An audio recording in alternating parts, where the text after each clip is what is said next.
Bismillahirrahmanirrahim. Assalamualaikum warahmatullahi wabarakatuh.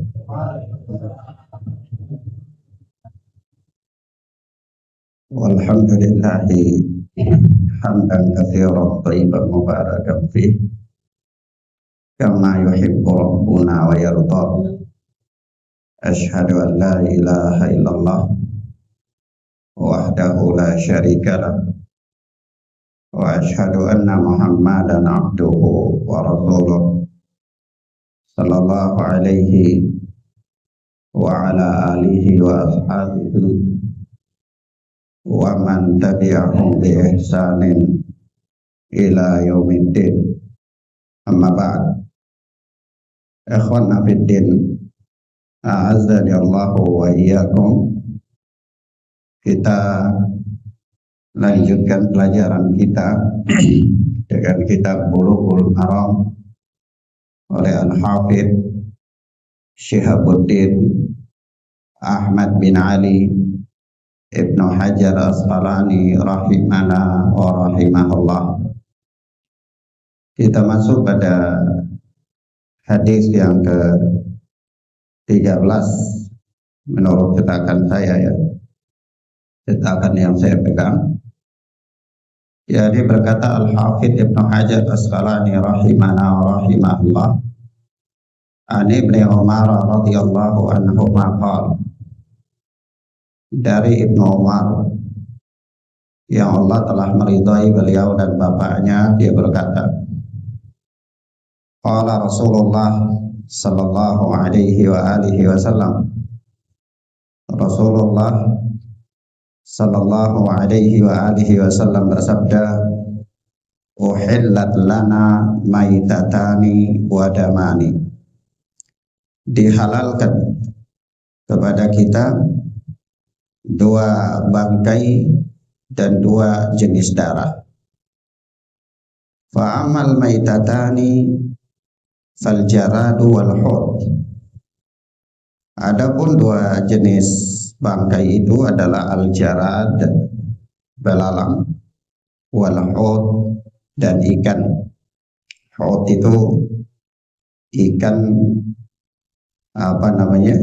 ikan besar, ya.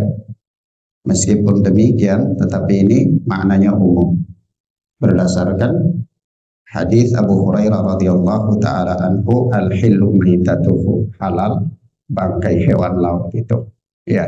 Nah, wa amma damani, adapun dua jenis darah adalah fatihal wal kabid, itu limpa dan hati. Akhrajahu Ahmad wa Ibnu Majah wa fihi dha'fun. Kata Al-Hafidz Ibnu Hajar Asqalani rahimana wa rahimahullah, hadis ini dikeluarkan oleh Al-Imam Ahmad dan Al-Imam Ibnu Majah, wa fihi dha'fun, tetapi pada sanadnya ada kedhaifan. Jadi Al-Hafidz mengisyaratkan bahwa pada hadis ini ada cacat, ada dhaif, ya, kelemahan yang ada pada hadis ini. Nah, ikhwan fillah azza wa iyyakum, kita lihat apa sebab Al-Hafidz Ibnu Hajar mengisyaratkan bahwa hadis ini adalah hadis yang dhaif. Sebabnya adalah karena di dalam sanadnya itu ada seorang rawi yang bernama Abdurrahman bin Zaid bin Aslam, di mana Abdurrahman bin Zaid bin Aslam ini adalah rawi yang dhaif, sebagaimana dikatakan oleh Al-Imam Ibnu Khuzaimah. Al-Imam Ibnu Khuzaimah mengatakan, laisa huwa mimman yahtajju ahlul ilmi bihadithihi. Ya, Abdurrahman bin Zaid bin Aslam ini adalah orang yang ahlul ilmi tidak berhujjah dengan hadisnya. Ya, ini para ulama tidak berhujjah dengan hadisnya. Sebabnya kenapa mereka tidak berhujjah dengan hadisnya? Kata Ibnu Khuzaimah, li su'i hifdhi, karena jeleknya hafalan dia. Karena Abdurrahman ini adalah orang yang hafalannya jelek. Nah, tapi kalau dilihat dari sisi lain apa? Kata beliau, huwa rajulun sina'atuhu al-ibadatu wa takasyufu. Dia ini urusannya, keadaan orangnya ini ibadah dan zuhud. Jadi kalau soal ibadah, ini orangnya dia. Kalau soal zuhud, menjauhi hal-hal syubhat, ya, ini dia orangnya memang dalam bidang tersebut.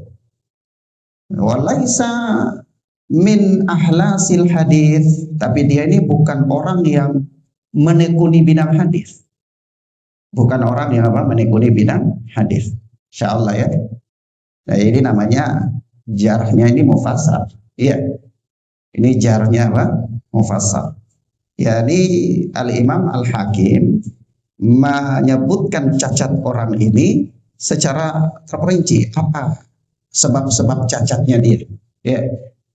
Maka sebagaimana keterangan Al-Imam Al-Hakim ini bisa dilihat dalam Tahdhibut Tahdhib ya. Ikhwana fiddin azani Allah wa iyyakum. Sebab itu kalau kita lihat di dalam ilmu hadis ada kaidah-kaidah yang mengatakan jarhul mufassar muqaddamun ala ta'dil. Kalau cercaan yang bersifat terperinci itu lebih diutamakan daripada tazkiyah yang bersifat umum.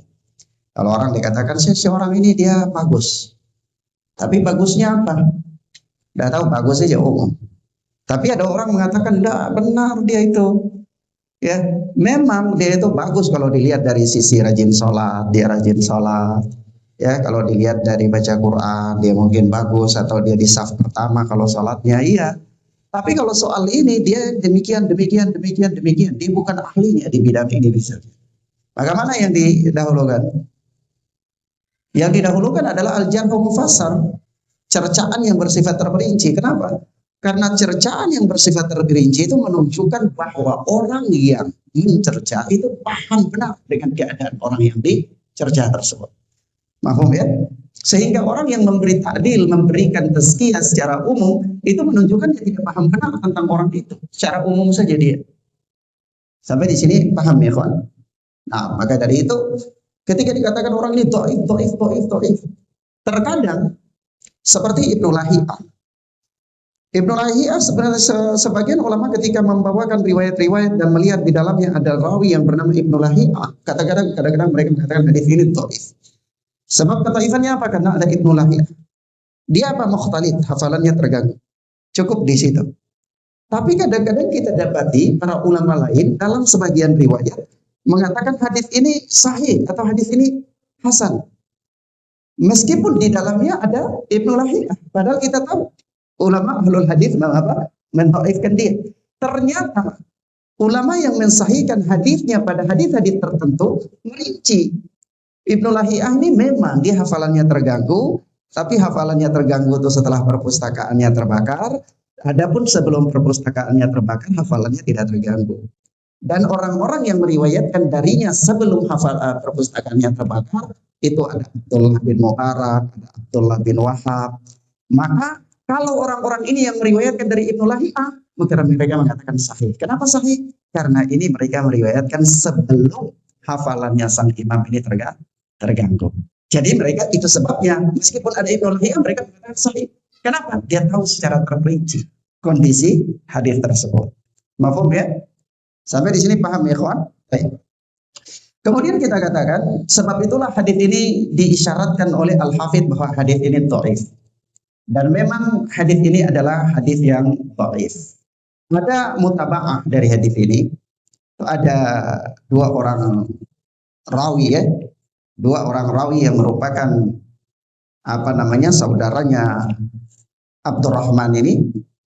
Dia meriwayatkan juga hadis tersebut, tetapi hadis ini pun mereka berdua dinyatakan adalah rawi yang dhaif pula, yaitu Usama bin Zaid bin Aslam dan Abdullah bin Zaid bin Aslam. Mereka juga meriwayatkan hadis ini, tetapi mereka berdua juga adalah dhaif. ada satu riwayat yang sahih, yaitu hadis ini diriwayatkan dari jalan lain, yaitu dari jalan Sulaiman bin Bilal. Dia meriwayatkan dari Zaid bin Aslam. Kalau Abdurrahman bin Zaid bin Aslam. Jadi Abdurrahman ini bapaknya kepada Zaid bin Aslam. Jadi mereka ada 3 orang bersaudara yang meriwayatkan hadis ini, tapi 3-tiganya ini dhaif, yaitu Abdurrahman, kemudian mutabaahnya siapa? Saudaranya Usama bin Zaid bin Aslam, juga saudaranya Abdullah bin Zaid bin Aslam, tapi 3-tiganya ini dhaif.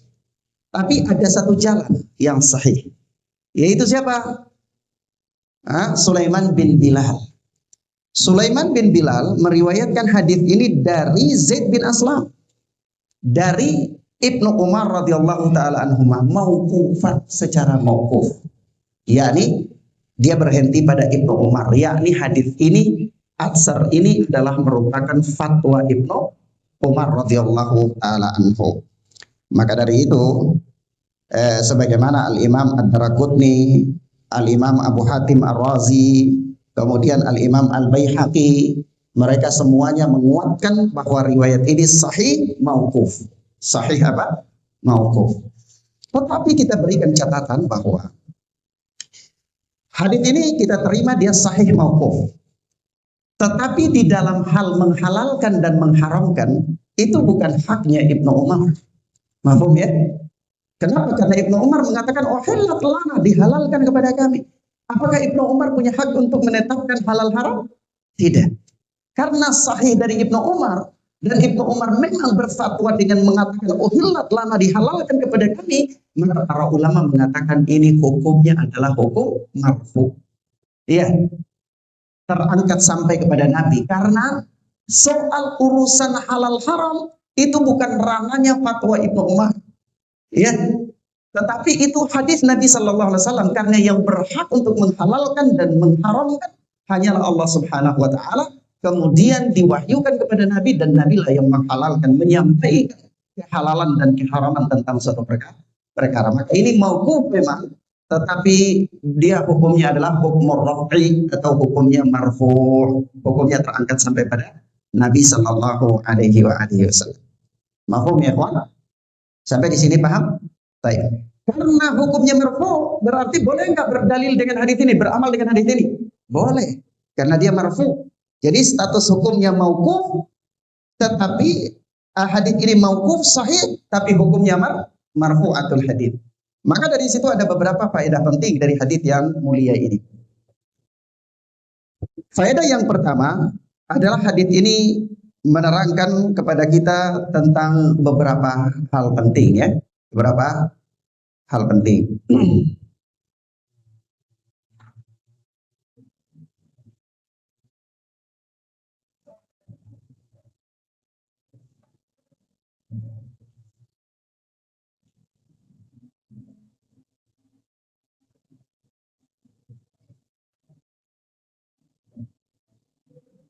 Yang pertama bahwa penetapan halal dan haram itu bukan haknya Nabi Shallallahu Alaihi Wasallam, melainkan dengan izin Allah. Ya, kalau kita tahu bahwa ini hukumnya marfu, setelah dia marfu berarti itu bukan Nabi semata-mata yang menghalalkan mengharamkan, tetapi halal haram itu datang dari Allah Subhanahu wa Ta'ala. Kenapa? Nah, Nabi itu tidak berhak. Nabi tidak berhak untuk an yuhallila au yuharrima illa biidznillah. Nabi itu tidak berhak untuk menghalalkan atau mengharamkan kecuali dengan izin Allah Subhanahu wa Ta'ala. Sebab itu ada satu kisah.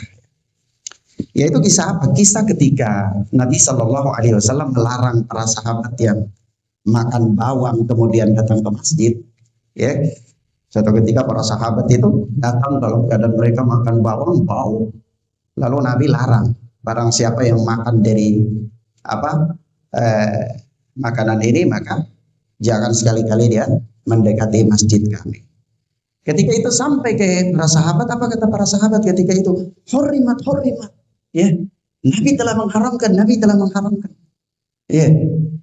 Apa kata Nabi Shallallahu Alaihi Wasallam? Innahu laisa li tahrimu ma ahalallah.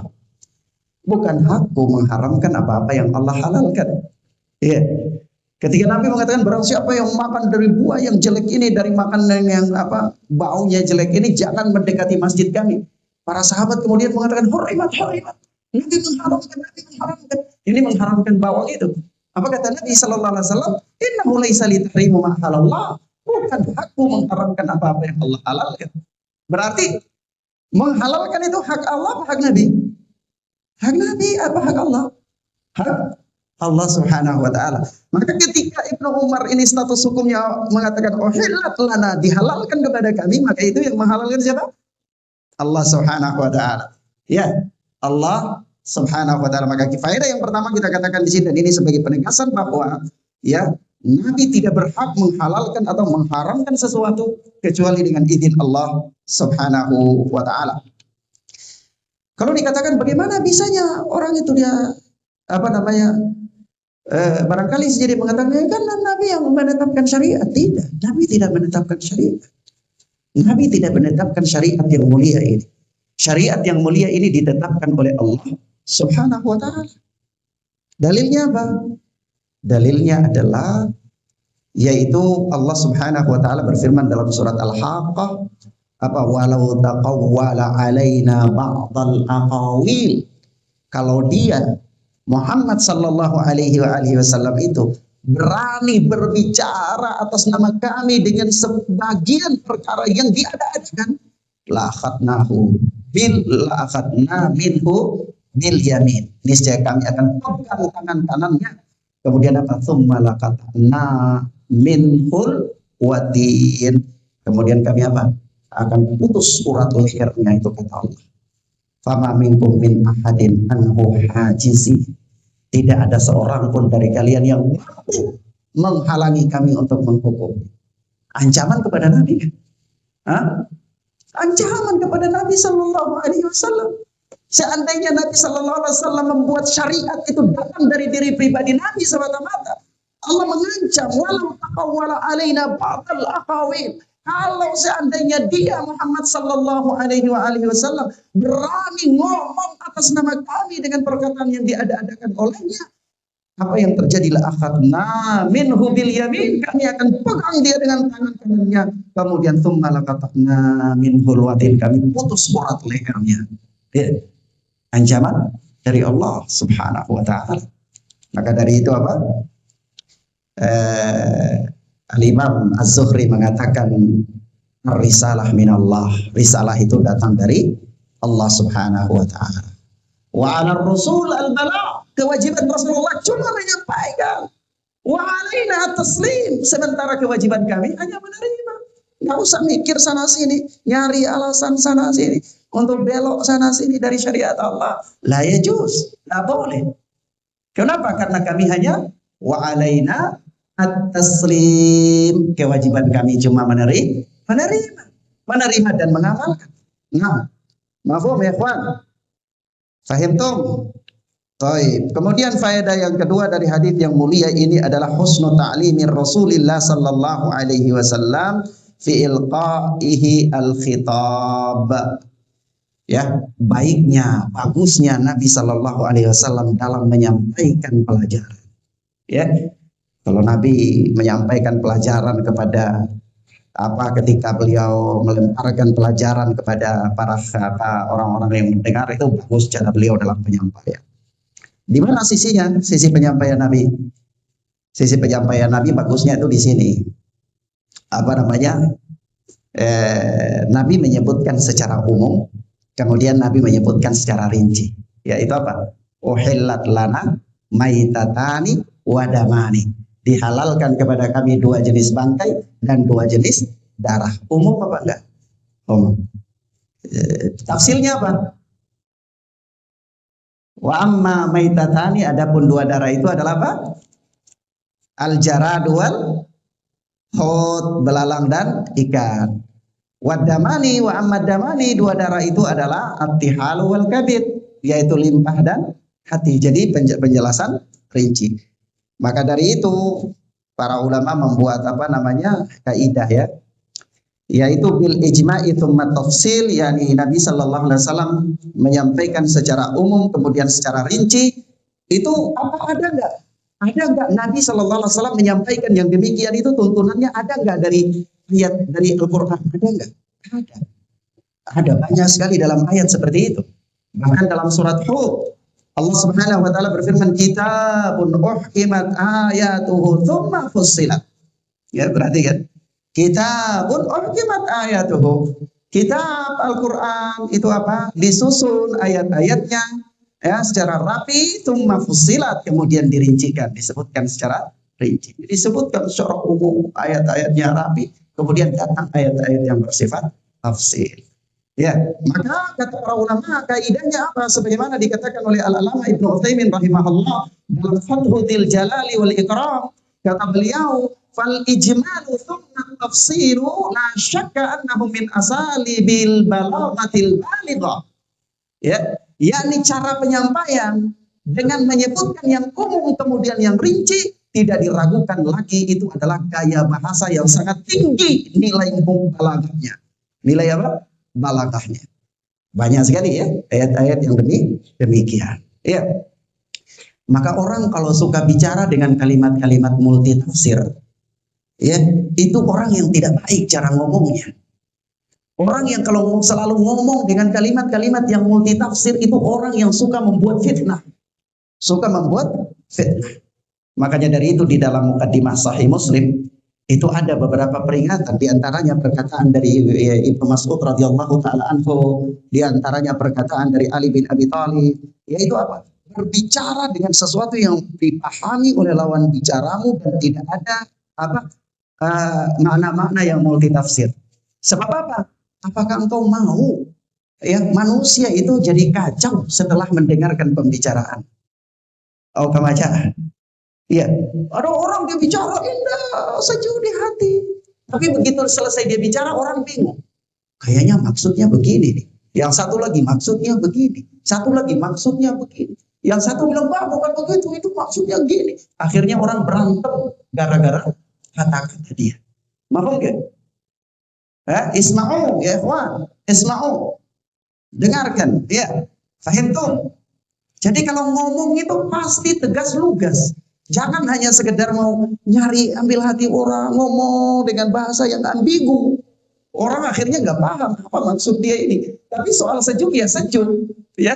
Soal tenang ya tenang. Sama orang minum obat penenang, selesai tenang, habis reaksinya kambuh lagi penyakitnya.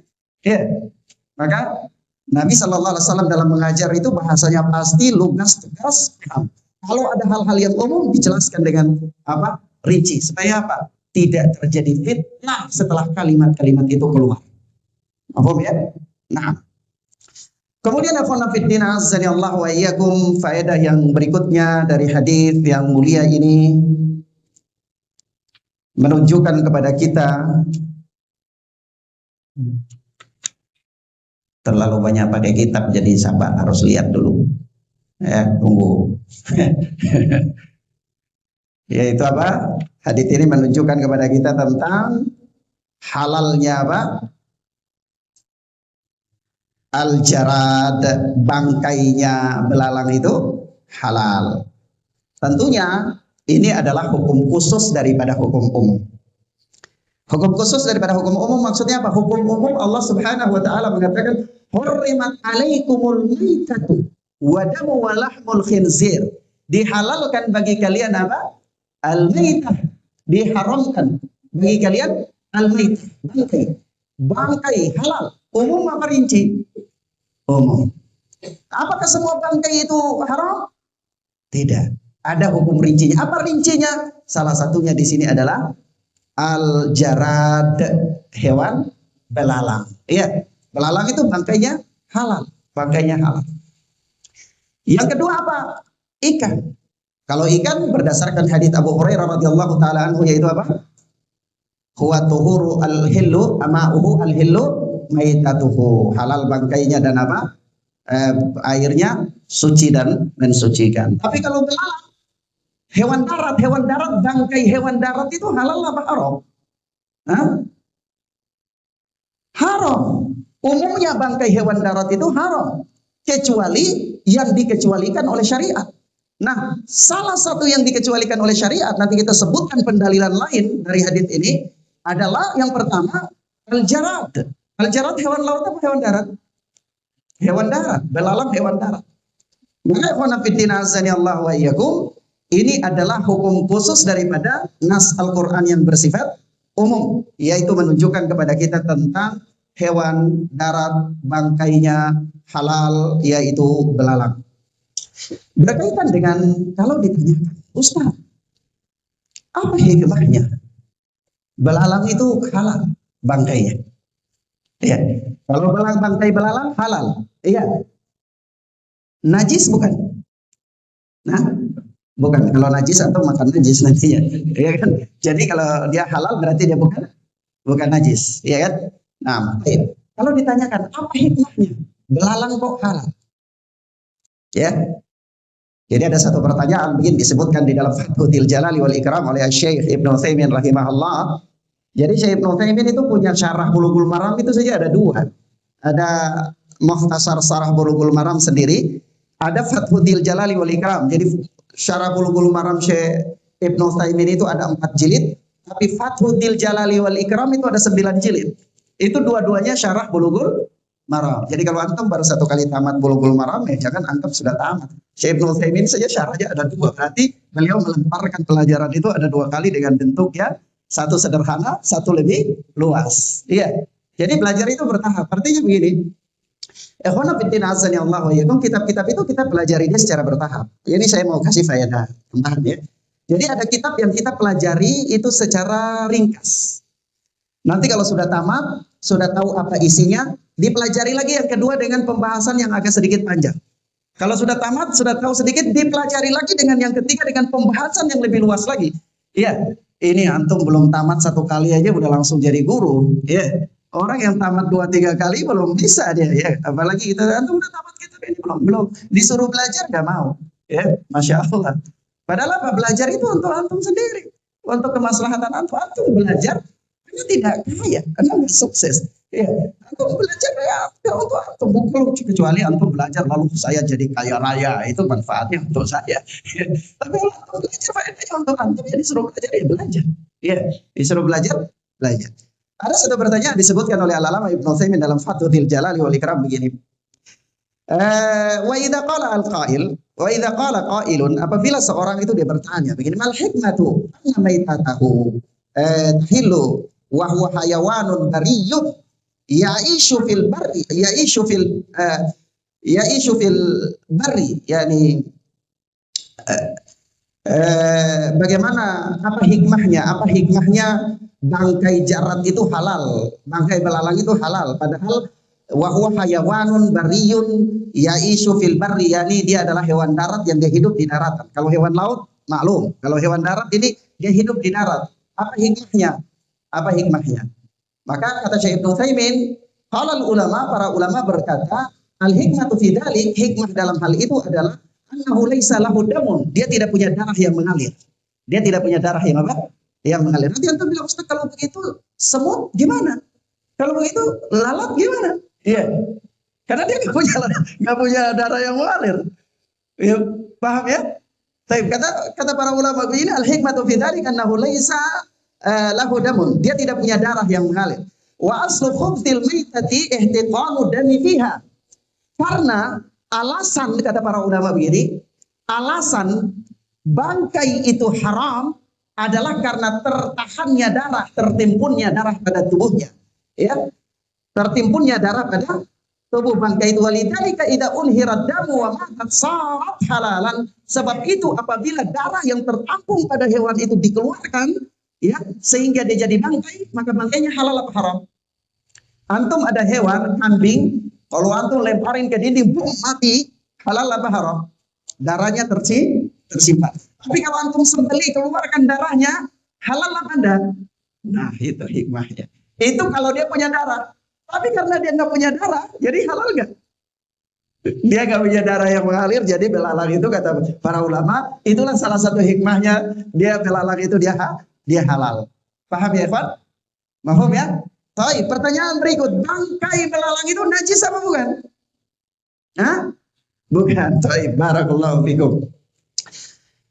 Fahimtum ya, ikhwan? Baik. Berikut Anda ingin katakan di sini. Kalau dikatakan bangkainya itu Ustadz, begitu kalau dia tidak punya darah yang mengalir, bangkainya najis apa bukan? Bukan. Apakah ada dalil lain akan hal itu? Kalau dalil belalang ya sudah kita katakan. Tapi apakah ada dalil lain yang memberikan isyarat kepada kita tentang hewan yang bisa dimakan ini, yang darahnya tidak mengalir ini, bangkainya bukan najis? Kalau ditanyakan salah satu hikmahnya itu ya, salah satu hikmah. Ada hikmah lain banyak. Tapi bukan hikmah satu-satunya hikmah yang membuat belalang itu halal, bukan. Paham maksudnya? Sekali lagi saya berikan catatan. Karena dia tidak punya darah yang mengalir, itu salah satu hikmah. Artinya bukan satu-satunya hikmah yang membuat belalang itu halal dimakan. Sebab apa perbedaannya? Perbedaannya seandainya itu adalah satu-satunya hikmah, maka antum bisa makan lalat juga. Antum bisa makan cecak juga. Antum bisa makan laron juga. Laron nanti ada pembahasan fikihnya halal atau haram. Antum bisa makan nyamuk, ya, kecoa. Tapi bukan itu. Itu salah satu hikmah. Salah satu hikmah. Mafhum? Baik. Pertanyaan berikut, apakah hewan yang darahnya tidak mengalir itu bangkainya najis apa bukan? Dalil lain ada nggak yang menunjukkan akan hal itu? Kita katakan ada. Adanya mana? Suatu ketika Rasulullah Sallallahu Alaihi Wasallam pernah bersabda tentang lalat. Itu apa? Idza waqa'ad dzubabu fi ina'i ahadikum. Apabila lalat itu jatuh di bejana salah seorang dari kalian, falyaqnishu, maka celuplah dia, tsumma liyanzi'hu, bukan yalzid, tsummal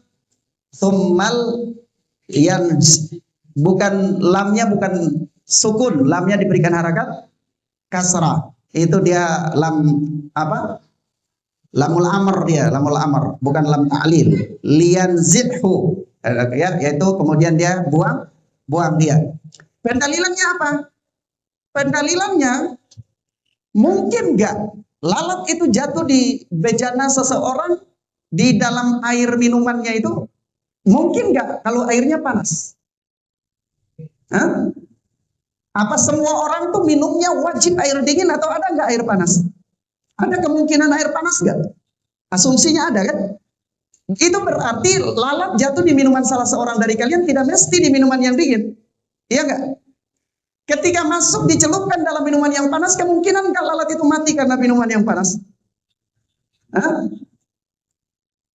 Seandainya karena ada kemungkinan dia mati karena minuman yang panas, maka Nabi tidak menjelaskan kalimat tambahan. Artinya, seandainya lalat itu mati dalam minuman kalian, kalau dia najis, maka minuman itu akan ternajisi karena najisnya bangkai lalat tadi. Tapi Nabi tidak menjelaskannya, maka menunjukkan bahwa bangkai lalat itu bukan najis. Maka para ulama mengatakan kepada kita, bangkai dikiaskan, bangkai hewan yang darahnya tidak mengalir, meskipun tidak bisa dimakan, dia suci, dia bukan najis. Paham ya?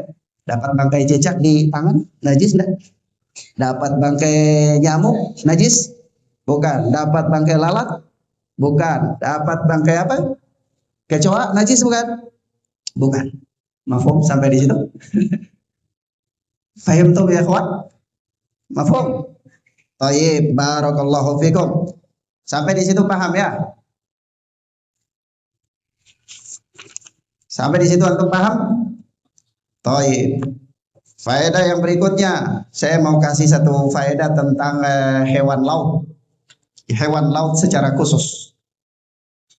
Masih bicara tentang dua bangkai yang halal. Pada pertemuan pertama kita sudah membicarakan tentang hewan laut, walaupun memang banyak sekali faedah dalam pertemuan pertama itu yang saya lewatkan. Ya. Tetapi saya mau kasih satu faedah begini. Satu ketika Jabir radhiyallahu taala anhu pernah bercerita bahwa ghazawna Jaisal Khabati wa amiruna Abu Ubaidah. Satu ketika kami pernah keluar perang. Dan waktu itu amir panglima perang kami adalah Abu Ubaidah radhiyallahu taala anhu. Lalu apa? Faja'na jau'an syadidan. Kami waktu dalam medan perang itu lapar sekali. Ya, lapar sekali. Subhanallah ya. Para sahabat itu benar-benar luar biasa sekali. Mereka bermujahadah, berjuang untuk apa? Meninggikan kalimat Allah Subhanahu wa taala ya. Kita sekarang ini Masya Allah ya, berjuang dengan perut yang kenyang, murtah ya, senang di AC ya, mobil bagus ya. Para sahabat radhiyallahu taala anhum dulu Mereka berenang dalam keadaan memang benar-benar bersahaja. Sampai apa? Fa'alqal bahra hutan maitan lam nara mithlahu. Suatu ketika terlemparlah seekor ikan besar yang kami belum pernah melihat ikan sebesar itu.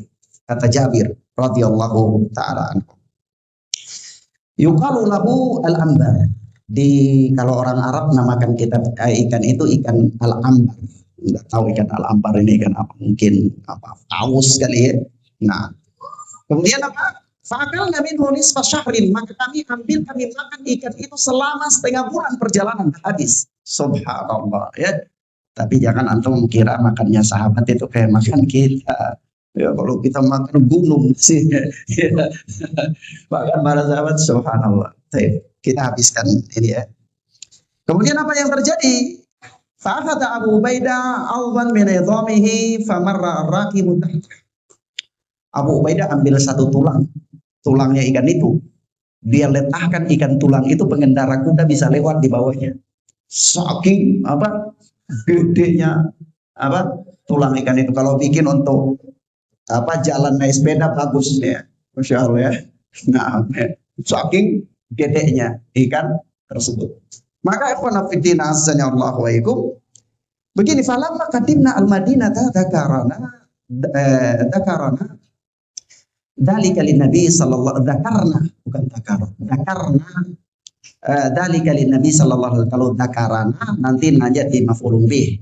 Ya, salah baca itu. Dzakarna, kami menceritakan hal itu lin-nabi sallallahu alaihi wasallam faqala, maka Nabi bersabda, kulu rizqan akhrajahallahu lakum, makanlah dari rizki yang Allah keluarkan kepada kalian itu. Tapi apa? Atimuna in kana ma'akum, kasih kami sedikit kalau masih ada sisanya. Kata Nabi sallallahu alaihi wasallam, makan dari yang Allah rizkikan kepada kalian, tapi kalau masih mau pulang sisanya kasih kami sedikit, kata Nabi sallallahu alaihi wasallam. Fa'atahu ba'dhum bi syai'in fa'akalahu. Maka sebagian sahabat datang bawa Nabi yang masih ada yang sisa, mereka datang bawa kasih Nabi, maka Nabi makan dari dia. Ini faedah penting. Ini faedah penting. Kenapa Nabi minta? Dan kenapa Nabi minta untuk Nabi makan? Gitu kenapa? Ya. Kata para ulama begini. Fafi hadzal hadits dalilun ala ibahati maitatil bahri. Wa talaba an-nabiy sallallahu alaihi wasallam min lahmihi wa akalahu, dzalika arada bihil mubalaghata fi tatyibi nufusihim fi hillihi. Jadi Nabi minta dan Nabi makan, itu yang Nabi maksudkan adalah memberikan ketenangan hati kepada para sahabat tentang kehalalannya ikan tersebut. Paham maksudnya? Subhanallah, Nabi itu luar biasa sekali ya. Ya, bukan hanya mengajar dengan kata-kata, tapi apa? Mempraktikkan dalam kehidupan beliau. Maka seorang alim itu dia harus mempraktikkan ilmunya dalam kehidupan dia.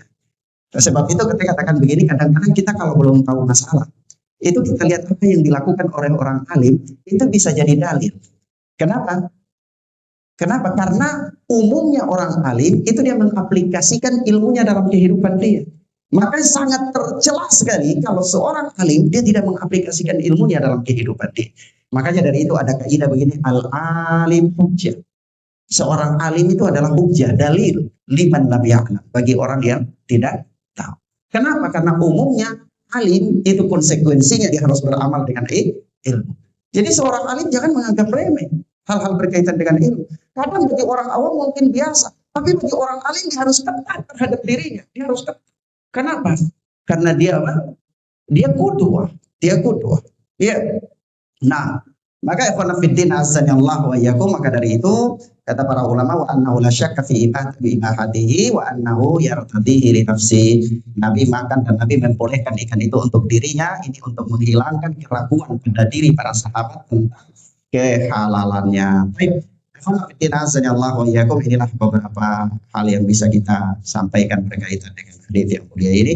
Masih ada kurang lebih ada 2 faedah lagi atau 3 faedah yang belum sempat kita sampaikan, dan insyaallah taala kita akan sampaikan pada pelajaran berikutnya biidznillah taala. Wassallallahu ala nabiyina Muhammad wa alihi wasallam. Subhanaka Allahumma bihamdika asyhadu an la ilaha illa anta astaghfiruka